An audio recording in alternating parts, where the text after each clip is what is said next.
과오를 잊은 나라에는 반드시 천벌이 내릴 것입니다. 단 한 문장 그 말이 현실이 되기 시작했습니다. 일본 전역에서 벌어지는 정체불명의 현상. 청년들의 집단 퇴사, 한국 유학 열풍, 급등하는 쌀값, 그리고 일본 농업의 붕괴 조짐. 그 시작은 도쿄 외곽의 작은 절에서 만난 한 스님의 예언이었습니다. 단순한 미신일까요? 아니면 우리가 외면해온 불편한 진실일까요? 그 예언가의 진실을 지금부터 알아보겠습니다. 잠깐, 영상 시작 전에 구독과 좋아요, 그리고 여러분의 소중한 댓글은 감동 스케치북에 큰 힘이 됩니다. 지금부터 그 예언의 실체를 공개합니다. 안녕하세요. 저는 사쿠라이 유이, 일본 방송국 탐사보도 PD예요. 지난 10년간 수많은 이슈를 파헤쳐왔지만 요즘처럼 이상한 사회현상은 처음이었죠. 일본 전역에서 젊은이들이 갑자기 직장을 그만두고 퇴사 열풍이 불고 있었어요. 누군가는 단순한 트렌드라고 치부했지만 저는 그 이면에 더 깊은 무언가가 있다고 느꼈습니다. 그리고 그 직감은 도쿄 외곽의 한 작은 절을 찾았을 때 현실이 되었어요. 법무사로 일하던 20대 남성이 갑자기 일을 그만두고 이 절에 머물고 있다는 제보를 받았습니다. 카메라와 마이크를 챙겨 절을 찾아가는 길은 어딘지 모르게 불안했습니다. 고요한 산길을 오르며 제 머릿속은 온통 질문으로 가득 찼죠. 절에 도착하니 낙엽이 바스락거리는 소리만 들렸어요. 그때 카메라맨이 누군가 있다고 가리켰습니다. 여기서 뭐 하는 거야? 낯선 목소리에 깜짝 놀라 돌아보니 다카하시 슌스케가 서 있었어요. 경쟁 방송국의 유명 기자인 다카하시와 마주친 건 완전한 우연이었습니다. 우리는 대학 시절 친구였지만 지금은 라이벌이죠. 다카하시? 제 목소리에 긴장감이 묻어났어요. 당신도 퇴사 열풍에 관한 취재예요? 다카하시는 무표정한 얼굴로 고개를 끄덕였습니다. 같은 냄새를 맡았군요. 역시 유이는 날카롭네. 불편한 침묵이 흐르는 가운데 우리는 묘한 경쟁 구도 속에서 각자의 취재를 시작했어요. 절 안으로 들어가니 노승이 차분히 앉아 있었습니다. 젊은이들이 왜 일을 그만두는지 알고 계신가요? 조심스럽게 질문을 던졌어요. 노승은 깊은 눈빛으로 저를 바라보더니 천천히 입을 열었죠.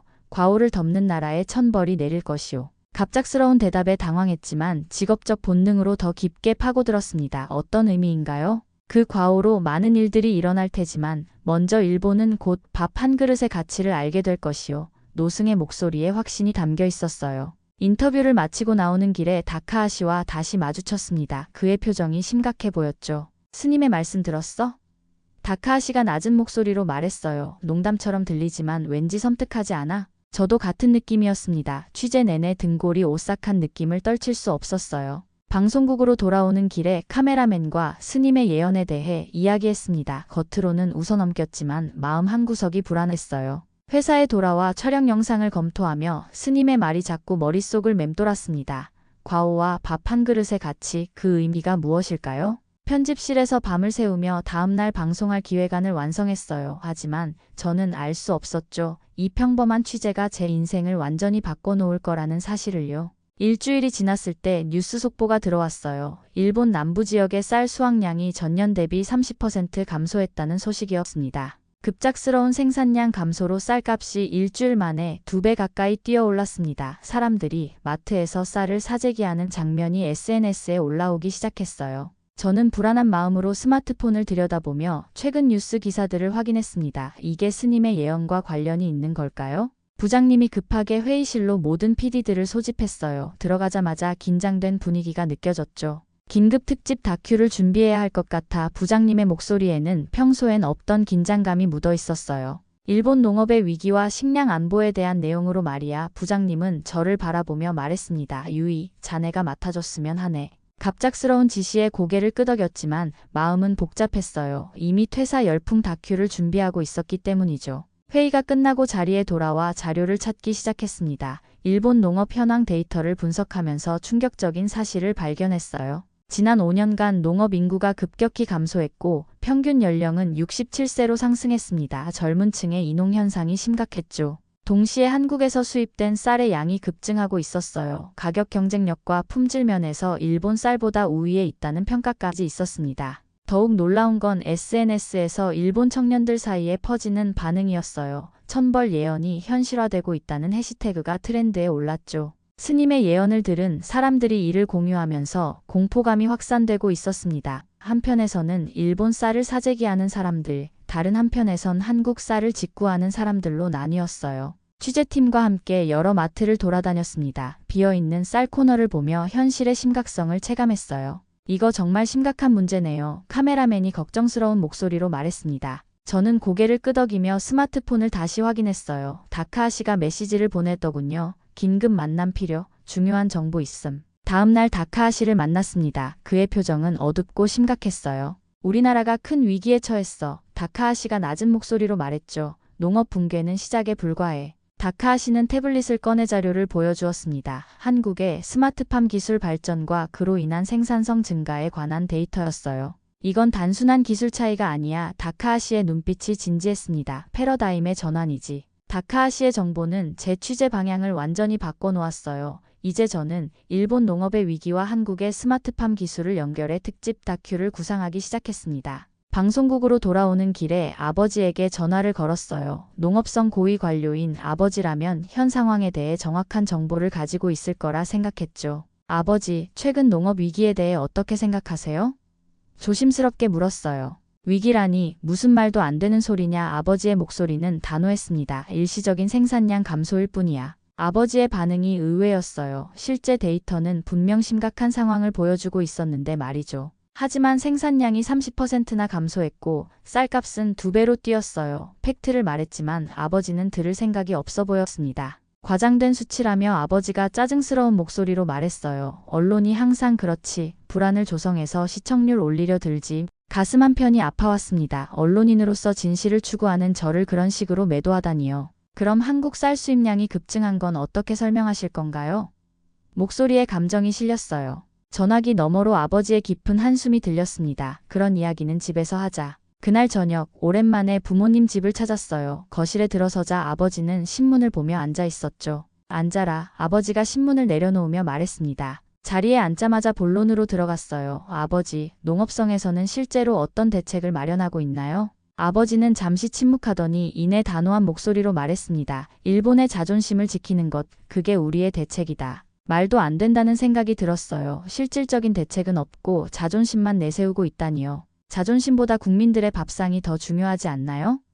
제 목소리에 분노가 묻어났죠. 아버지의 얼굴이 굳어졌어요. 내가 지금 일본의 농업 정책을 비판하는 거냐? 비판이 아니라 현실을 직시하자는 거예요. 저도 물러서지 않았습니다. 한국의 스마트팜 기술이 우리보다 앞서 있어요. 말도 안 되는 소리. 아버지가 탁자를 내리쳤어요. 한국 따위가 어떻게 일본을 앞서가? 그 순간 깨달았습니다. 아버지의 문제는 자존심이었어요. 일본이 한국보다 열등하다는 사실을 인정하고 싶지 않은 거죠. 다음 날 카페에서 다카하시를 만났어요. 그는 평소와 달리 친근한 표정이었죠. 유이, 우리 지금 경쟁할 때가 아니야. 다카하시가 진지하게 말했습니다. 일본의 미래가 위태로워. 무슨 말이야?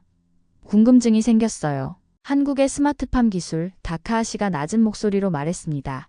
그게 우리 문제 해결의 열쇠야. 처음으로 다카하시와 경쟁자가 아닌 동료처럼 대화를 나눴어요. 그는 한국의 스마트팜 기술에 대한 풍부한 정보를 가지고 있었죠. 우리 함께 한국에 가보자. 다카하시의 제안에 잠시 망설였지만 이내 고개를 끄덕였어요. 다카하시와 함께 한국행 비행기에 올랐어요. 경쟁자와 협력한다는 게 여전히 어색했지만 진실을 찾기 위한 여정이라 생각했죠. 도착하면 곧바로 김정우 대표를 만날 거야. 다카하시가 태블릿으로 일정을 확인하며 말했어요. 다카하시가 설명을 시작했어요. 한국의 스마트팜 테크 기업 그린테크 대표고 일본에서도 사업을 확장 중이야. 비행기가 인천공항에 착륙하자 긴장감이 밀려왔습니다. 평소 한국에 대한 미묘한 편견이 있었던 저였기에 더욱 그랬죠. 공항에서 나오자 젊은 남성이 우리를 반갑게 맞이했어요. 다카하시 씨, 반갑습니다. 유이 PD님도 함께 오셨군요. 첫인상부터 당당하고 자신감 넘치는 모습이었습니다. 30대 중반으로 보이는 그의 눈빛은 날카롭고 지적이었어요. 김정우입니다. 직접 뵙게 되어 영광이에요. 김정우가 유창한 일본어로 인사했죠. 호텔에 짐을 풀고 김정우의 안내로 스마트팜 연구단지로 향했습니다. 차 안에서 김정우는 한국 스마트팜의 역사를 설명했어요. 10년 전만 해도 한국 농업은 일본보다 훨씬 뒤처져 있었어요. 김정우의 목소리는 차분했습니다. 하지만 위기가 기회였죠. 김정우의 설명에 따르면 한국은 농업 인구 감소와 고령화라는 위기를 기술로 극복했다고 해요. 정부와 기업이 협력해 스마트팜에 집중 투자했다는 설명이었죠.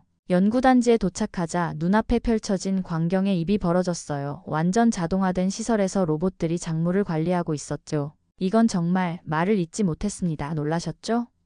김정우가 미소를 지었어요. 이게 바로 우리의 제4세대 스마트팜 시스템입니다. 시설을 둘러보는 동안 김정우는 자세한 설명을 이어갔어요. 인공지능이 작물의 상태를 분석하고 최적의 환경을 제공한다고 했죠. 수확량은 기존 농법보다 3배 높고 물 사용량은 70% 절감됩니다. 김정우의 설명에 놀라움을 감출 수 없었어요. 다카하시도 계속 질문을 던지며 열심히 메모했습니다. 그의 표정에서 진지함이 느껴졌어요. 저녁이 되자 김정우가 우리를 한 식당으로 초대했어요. 처음 먹어보는 한국 음식들이 테이블에 가득했죠. 한국 쌀로 지은 밥이에요. 한번 드셔보세요. 김정우가 권했습니다. 쌀 한 톨 한 톨이 살아있는 밥을 먹으며 솔직히 충격을 받았어요. 일본 쌀과는 분명히 달랐죠. 맛있네요. 진심을 담아 말했습니다. 김정우가 와인 잔을 들며 미소 지었어요. 음식은 국경이 없잖아요. 식사 중에 김정우에 대해 더 알게 되었습니다. 김정우는 서울대에서 농업공학을 전공하고 일본 도쿄대에서 유학했다고 해요. 사실 일본에서 많은 차별을 경험했어요. 김정우가 진지한 표정으로 말했습니다. 그래서 더 성공하고 싶었죠. 김정우의 이야기를 들으며 묘한 감정이 일었어요. 존경심과 함께 미묘한 부끄러움도 느껴졌죠. 왜 일본에서도 사업을 하시나요? 궁금해서 물었습니다. 김정우는 잠시 생각하더니 대답했어요. 경쟁이 아닌 협력을 믿기 때문이에요. 함께 발전할 수 있다고 생각해요. 김정우의 대답이 마음에 깊은 울림을 주었습니다. 경쟁만 생각했던 제 자신이 갑자기 부끄러워졌어요. 호텔로 돌아오는 길에 다카하시와 대화를 나눴어요. 놀라운 기술이지? 그들이 우리보다 앞서 있다는 건 인정해야 할 것 같아. 다카하시도 고개를 끄덕였습니다. 내일 실제 농장도 방문한다니 더 놀라운 걸 보게 될지도 몰라. 잠자리에 들기 전 창밖을 바라보며 생각에 잠겼어요. 한국에 대한 제 선입견이 얼마나 잘못되었는지 깨닫기 시작했죠. 다음 날 아침 김정우가 우리를 데리고 경기도 외곽의 대규모 스마트팜 단지로 향했어요. 차장 밖으로 펼쳐진 한국의 풍경이 낯설면서도 묘하게 친숙하게 느껴졌죠. 여기가 바로 우리 그린테크의 핵심 생산시설입니다. 김정우가 자랑스럽게 소개했어요. 건물 외관만 봐도 압도적이었습니다. 미래적인 디자인의 유리 온실이 끝없이 펼쳐져 있었죠. 입구에서 특수 소독 절차를 거친 후 내부로 들어갔어요. 완전 통제된 환경에서 벼뿐만 아니라 각종 채소와 과일이 자라고 있었습니다. 이건 완전히 다른 차원이군요. 감탄을 금치 못했어요. 김정우는 자랑스러운 표정으로 설명을 이어갔습니다. 우리는 모든 재배 과정이 데이터로 관리되어 작물 하나하나의 생육 상태를 실시간으로 확인하죠. 중앙 관제실에 들어서자 젊은 농부들이 컴퓨터 모니터 앞에 앉아 데이터를 분석하고 있었어요. 그들은 전통적인 농부가 아닌 IT 전문가처럼 보였죠. 우리 농부들의 평균 연령은 32세예요. 김정우의 말에 또 한 번 놀랐습니다. 일본 농부들의 평균 연령이 67세라는 점을 생각하면 충격적인 차이였어요. 세대 차이가 아니라 세기의 차이라는 생각이 들었죠. 어떻게 이렇게 많은 젊은이들이 농업에 관심을 갖게 되었나요? 궁금해서 물었어요. 김정우는 미소를 지으며 대답했습니다. 우리는 농업을 첨단 산업으로 재정의했어요. 더 이상 힘든 노동이 아닌 첨단 기술 직종이죠. 로봇팔이 자동으로 작물을 수확하는 모습을 보며 일본 농촌의 현실이 떠올랐어요. 노인들이 허리 굽혀 일하는 모습과 너무나 대조적이었죠. 이 시스템으로 인한 생산성 향상이 궁금합니다. 다카하시가 물었어요. 전통 농법과 비교해 생산량은 4배, 인력은 5분의 1로 줄었어요. 김정우의 답변에 할 말을 잃었습니다. 점심시간이 되자 김정우는 우리를 구내식당으로 안내했어요. 놀랍게도 식당에서 제공되는 모든 음식은 이 농장에서 생산된 것이었죠. 이게 다 여기서 재배한 작물인가요?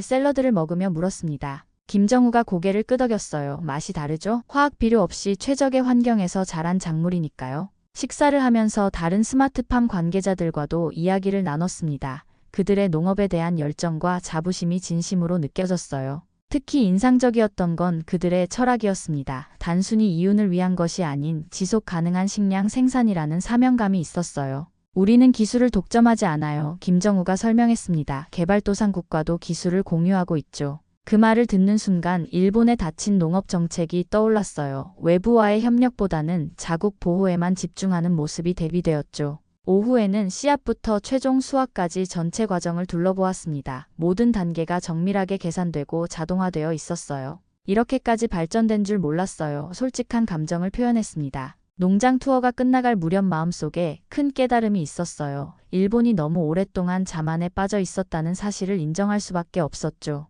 숙소로 돌아오는 차 안에서 다카하시와 눈빛을 교환했습니다. 그도 같은 생각을 하고 있다는 걸 알 수 있었어요. 일본으로 돌아가면 이 사실을 어떻게 전할 거예요?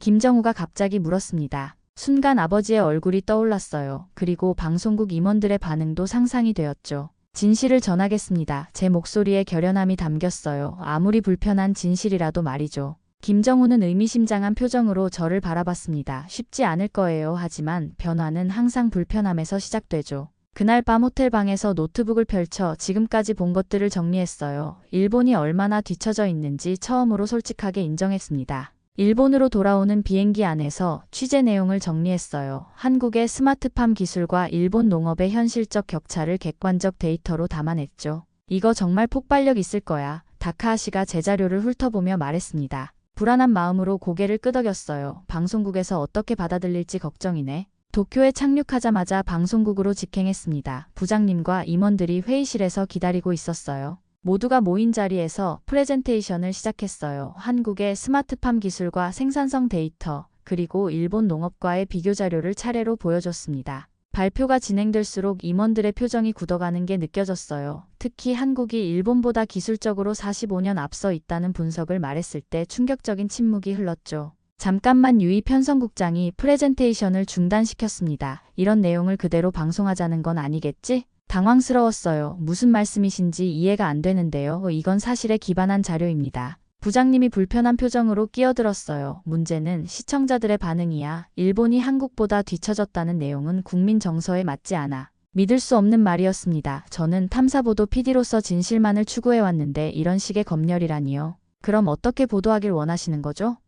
제 목소리에 분노가 섞였어요. 편성국장이 부드러운 어조로 말했습니다. 일본 농업의 혁신 가능성에 초점을 맞추면 어떨까? 한국의 사례는 간략히 언급하지. 그건 진실을 왜곡하는 겁니다. 강하게 반박했어요. 우리는 현실을 있는 그대로 보도해야 해요. 회의실 안의 공기가 무거워졌습니다. 임원들은 서로 눈빛을 교환하며 불편한 기색을 감추지 못했어요. 부장님이 한숨을 쉬며 말했죠. 우리도 이 방송에 책임을 져야 해. 스폰서들도 있고 시청자 반응도 고려해야지. 더 이상 참을 수 없었어요. 그럼 저는 이 프로젝트에서 빠지겠습니다. 진실을 왜곡하는 방송에는 참여할 수 없어요. 자리를 박차고 나왔습니다. 분노와 실망감이 뒤섞인 채로 복도를 걸었어요. 사무실로 돌아와 가방을 챙기는데 다카하시에게서 전화가 왔습니다. 어떻게 됐어? 방송국 반응은? 최악이야. 한숨을 내쉬며 말했어요. 진실을 방송하고 싶지 않대. 다카하시도 비슷한 상황이라고 했습니다. 우리 쪽도 마찬가지야. 임원들이 이 내용은 민감하다며 톤다운을 요구해.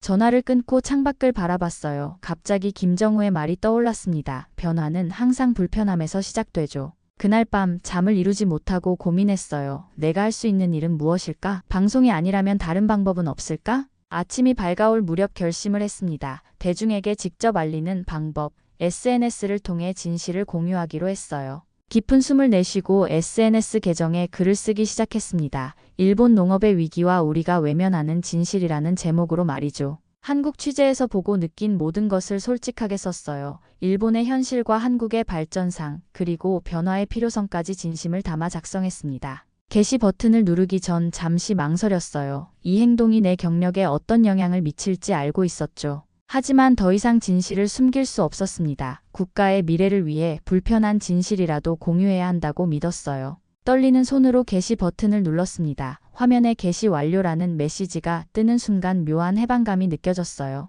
다음 날 아침 놀라운 일이 벌어졌습니다. 제 게시물이 폭발적으로 공유되고 있었어요. 수천 개의 댓글과 수만 건의 공유, 바로 제 글이 소셜미디어에서 가장 뜨거운 주제가 되었죠. 사무실로 들어서자 동료들의 시선이 느껴졌습니다. 어떤 이는 응원하는 눈빛을, 어떤 이는 우려의 눈빛을 보냈어요. 휴대폰으로 김정우에게서 온 메시지를 확인했습니다. 용기 있는 행동이네요. 함께 할 수 있어 기쁩니다. 부장님의 호출을 받고 그의 사무실로 향했어요. 그의 표정은 심각했지만 예상과 달리 분노보다는 복잡한 감정이 느껴졌습니다. 부장님의 사무실 문을 두드리며 심장이 빠르게 뛰었어요. 안으로 들어서자 부장님뿐만 아니라 편성국장과 방송국 이사까지 모여 있었죠. 앉아, 이사가 차갑게 말했습니다. 의자에 앉으며 최악의 상황을 예상했어요. 아마도 해고 통보겠죠. SNS에 올린 글 때문에 왔습니다. 먼저 입을 열었어요. 저는 후회하지 않아요. 국민들이 알아야 할 진실이니까요. 이사가 한숨을 내쉬었습니다. 유이, 자네가 얼마나 뛰어난 PD인지는 잘 알고 있네. 하지만 회사의 방침을 무시하고 개인적으로 행동한 건 용납할 수 없어. 예상했던 말이었지만 가슴이 아팠어요. 저는 언론인으로서 제 양심에 따랐을 뿐입니다. 양심? 편성국장이 쓴웃음을 지었죠. 자네 글이 어떤 파장을 일으키고 있는지 알고 있나? 화면을 보니 제 글은 이미 주요 뉴스 프로그램에서도 다뤄지고 있었어요. 논란의 중심에 서게 된 겁니다. 회사 입장에서는 두 가지 선택지가 있네. 이사가 말했습니다. 자네를 징계하고 회사와 무관한 개인 의견임을 밝히거나 아니면 잠시 말을 끄는 이사가 저를 뚫어지게 쳐다봤어요. 아니면 자네가 스스로 사표를 내는 거지. 순간 숨이 멎는 것 같았습니다. 10년 넘게 몸담은 방송국을 떠나야 한다니요. 결정할 시간이 필요합니다. 겨우 말을 이었어요. 내일 아침까지. 이사의 목소리는 단호했죠. 그때까지 자네는 출근하지 말게. 사무실을 나오는 길에 동료들의 위로와 응원이 이어졌습니다. 모두가 저의 용기에 박수를 보냈지만 그들의 눈빛에는 안타까움도 묻어 있었어요. 집으로 돌아가는 길에 다카하시에게 전화가 왔습니다. 들었어. 정말 미안해. 예상했던 일이야. 담담하게 말했지만 마음은 복잡했어요. 나도 비슷한 상황이야. 다카하시가 한숨을 쉬었습니다. 너의 글을 지지하는 기사를 썼더니 경고를 받았어. 위로가 되었지만 한편으로는 미안한 마음이 들었어요. 다카하시, 너까지 피해를 주게 됐네. 농담해? 이건 우리 모두의 싸움이야. 다카하시의 목소리에 힘이 실렸습니다. 통화를 마치고 SNS를 열어보니 저의 글에 대한 반응이 폭발적이었어요. 대부분은 지지와 응원이었지만 일부에서는 국가 배신자라는 비난도 있었죠. 그때 김정우에게서 영상통화가 왔습니다. 많이 힘드시죠? 하지만 정말 용기 있는 행동이었어요. 방송국을 떠나게 될 것 같아요. 솔직히 털어놓았어요. 김정우는 잠시 생각하더니 말했습니다. 새로운 시작이 될 수도 있어요. 진실을 전하는 다른 방법도 있으니까요. 다른 방법이요? 갑자기 호기심이 생겼어요. 네, 지금은 말씀드릴 수 없지만 내일 좋은 소식이 있을 거예요. 김정우의 미소가 화면을 통해 전해졌죠. 다음 날 아침 예상치 못한 일이 벌어졌습니다. 총리가 긴급 기자회견을 열어 농업 위기에 대한 대책을 발표했어요. 놀랍게도 총리는 제 SNS 글을 직접 언급하며 불편한 진실을 용기 있게 지적해준 언론인에게 감사하다고 말했습니다. 방송국에서는 긴급 전화가 왔어요. 유이, 지금 당장 회사로 와. 부장님의 목소리가 달라져 있었죠. 방송국에 도착하니 분위기가 완전히 바뀌어 있었습니다. 어제까지 저를 피하던 임원들이 반갑게 맞이했어요. 우리가 너무 성급했어. 편성국장이 미소 지으며 말했습니다. 내 특집 다큐 원래대로 진행하자. 상황이 급반전되었지만 마음은 복잡했어요. 어제까지 해고위기에 처했다가 갑자기 영웅이 된 기분이었죠. 회의실에서 특집 다큐 기획안을 수정하는데 김정우에게서 전화가 왔습니다. 뉴스 봤어요. 축하해요. 도대체 어떻게 된 일인지 저도 모르겠어요. 솔직히 답했어요. 김정우가 웃으며 말했습니다. 총리와 농업부 장관이 저희 스마트팜 시설을 몇 달 전에 방문했었어요. 당신의 글이 그들에게 큰 용기를 줬나 봐요. 순간 머릿속에 번쩍 아이디어가 떠올랐어요. 김정우 씨, 혹시 저희 다큐에 직접 출연해 주실 수 있나요? 물론이죠. 김정우가 흔쾌히 수락했습니다. 한일 농업협력의 미래를 함께 그려봐요. 그날 저녁 다카하시와 만나 술 한 잔을 기울였어요. 믿을 수 없는 하루였어. 다카하시도 웃으며 말했습니다. 너의 용기가 세상을 바꾸기 시작한 거야. 혼자 한 일은 아니야. 진심으로 말했어요. 우리 모두가 함께 했기에 가능했던 거지. 잔을 부딪히며 다카하시가 의미심장한 표정으로 말했어요. 이건 시작에 불과해. 이제 진짜 변화가 시작될 거야. 집으로 돌아오는 길에 아버지에게서 전화가 왔습니다. 무슨 말을 할지 긴장됐어요. 아버지의 목소리가 평소와 달리 부드러웠습니다. 내가 맞았다. 우리가 변해야 해. 그 말 한마디에 눈물이 났어요. 아버지의 인정이 그 어떤 성공보다 값진 순간이었죠. 특집 다큐멘터리 일본 농업의 위기와 미래가 방송된 날 시청률은 역대 최고를 기록했어요. 온 국민이 이 문제에 관심을 갖게 된 순간이었죠. 다큐에서 김정우와 한국 스마트팜 전문가들이 출연해 기술 공유의 중요성을 강조했습니다. 그들의 진정성 있는 모습에 시청자들도 크게 감동했어요. 방송 이후 SNS와 뉴스 댓글에는 일본도 변해야 한다는 의견이 넘쳐났습니다. 국민들의 인식이 바뀌기 시작한 거죠. 그러나 예상치 못한 일이 또 벌어졌어요. 방송 3일 후 농업 관련 대기업들이 방송국의 항의에 광고를 철회하겠다는 압박을 넣었습니다. 유이, 미안하지만 윗선의 결정이야. 부장님이 미안한 표정으로 말했어요. 당분간 농업 관련 보도는 자제해달래. 실망감이 밀려왔습니다. 잠시의 변화인가 싶었죠. 결국 다시 원점으로 돌아가는 건가요? 방송국을 나오면서 김정우에게 전화했어요. 우리가 너무 낙관적이었나 봐요. 결국 기득권의 벽은 높네요. 김정우는 침착하게 대답했습니다. 예상했던 일이에요. 변화에는 항상 저항이 따르죠. 그럼 이제 어떻게 해야 할까요? 좌절감이 느껴졌어요. 새로운 시작을 할 때예요. 김정우의 목소리에 확신이 담겨 있었습니다. 오늘 저녁에 만날 수 있을까요? 중요한 제안이 있어요. 도쿄 시내의 조용한 레스토랑에서 김정우를 만났어요. 다카하시도 함께였죠. 유이 씨, 우리 함께 새로운 미디어를 만들어 보는 건 어떨까요? 김정우가 제안했습니다. 놀라서 말을 잇지 못했어요. 새로운 미디어라니요? 한국과 일본을 연결하는 농업 전문 디지털 미디어예요. 김정우가 태블릿을 꺼내 사업계획서를 보여줬습니다. 이미 한국의 투자자들이 관심을 보이고 있어. 다카하시가 덧붙였어요. 나도 참여할 생각이야. 머릿속이 복잡했습니다. 안정적인 방송국을 떠나 새로운 도전을 한다는 건 큰 모험이었죠. 결정하기 전에 한 가지만 물어봐도 될까요? 용기를 내어 김정우에게 물었어요. 왜 저인가요? 김정우는 진지한 표정으로 대답했습니다. 유이 씨는 진실을 위해 자신의 커리어를 걸 수 있는 용기가 있어요. 그런 사람이 필요해요. 그 말에 가슴이 뭉클해졌어요. 생각해본다고 대답했지만 이미 마음은 기울어져 있었죠. 집에 돌아와 깊이 고민했습니다. 새로운 도전은 두렵지만 지금이 아니면 언제 변화를 만들어낼 수 있을까요? 다음 날 아침 김정우에게 전화했어요. 함께 하겠습니다. 새로운 시작을 만들어봐요. 방송국에 사표를 제출했습니다. 동료들은 아쉬워했지만 새로운 도전을 응원해줬어요. 유이, 자네가 가는 길이 옳길 바라네. 부장님이 진심 어린 목소리로 말했습니다. 사표가 수리된 날 아버지가 찾아왔어요. 내가 틀렸었다. 너의 앞날을 응원하마. 아버지가 솔직히 인정했습니다. 저는 놀라움을 감추지 못했어요. 농업성에서도 변화의 바람이 불고 있어. 아버지가 희미하게 웃었죠. 너의 용기 덕분이야. 그로부터 3개월 후 우리의 디지털 미디어 플랫폼 에그리브릿지가 출범했습니다. 한일 농업협력과 식량 혁신을 다루는 전문 미디어였어요.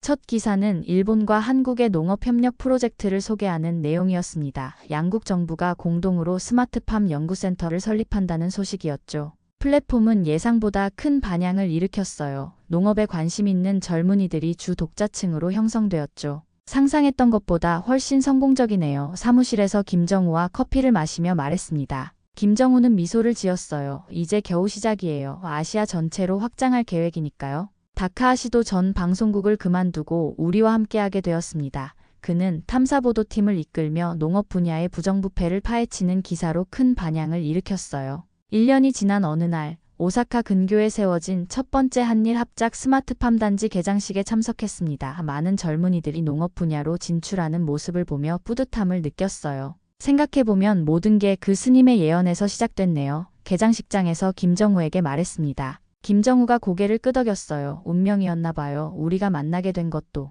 김정우의 말에 가슴이 따뜻해졌습니다. 함께 일하며 우리는 동료 이상의 감정이 싹 텄죠. 김정우 씨, 용기를 내어 말했어요. 오늘 저녁 시간 있으세요? 둘이서 식사라도. 김정우가 살짝 미소 지으며 대답했습니다. 기다리고 있었어요. 그 말. 개장식 단상에 오르며 생각했어요. 때로는 불편한 진실을 마주해야 진정한 변화가 시작된다는 것을. 마이크 앞에 서서 청중을 바라보았습니다. 한 달 전, 일본의 쌀 생산량이 역대 최고를 기록했다는 소식 들으셨나요? 박수 소리가 터져나왔어요. 그 순간 절대 잊지 못할 것 같았습니다. 밥 한 그릇의 소중함을 되찾은 일본, 그리고 이웃나라와의 협력을 통해 더 나은 미래를 만들어가는 우리의 모습이 가슴 벅찼어요. 이것은 끝이 아닌 새로운 시작입니다. 확신에 찬 목소리로 말했어요. 함께 만들어갈 미래를 위해. 그날 저녁 김정우와의 식사는 특별했습니다. 우리는 서로의 손을 잡고 새로운 시작을 약속했어요. 달빛 아래 도쿄타워를 바라보며 생각했습니다. 때로는 예상치 못한 위기가 새로운 기회를 만들어내고 용기 있는 한 걸음이 세상을 바꿀 수 있다는 것을요. 일본이 오랫동안 지켜온 자만과 우월감, 그 과오를 인정하고 사죄하는 것도 천천히 해나가야겠죠. 김지우의 손을 잡으며 진심을 담아 말했어요. 진정한 협력은 서로의 실수를 인정하는 데서 시작되니까요. 밥 한 그릇의 가치, 그 단순한 말 속엔 우리가 잊고 있던 진실이 담겨 있었습니다. 자존심보다 중요한 것, 전통보다 앞서야 할 변화, 그리고 진실 앞에서 침묵하지 않는 용기. 여러분은 오늘 이야기 어떻게 보셨나요? 일본의 위기를 계기로 한국의 기술과 철학이 다시 한번 빛을 발하게 된 지금 우리는 묻고 싶습니다. 여러분이라면 어떤 선택을 하시겠습니까? 이 영상이 마음에 드셨다면 구독과 좋아요, 그리고 여러분의 생각을 댓글로 남겨주세요. 당신의 한마디가 또 다른 용기를 만들어냅니다. 다음 영상에서 더 깊은 이야기로 찾아뵙겠습니다. 시청해주셔서 감사합니다.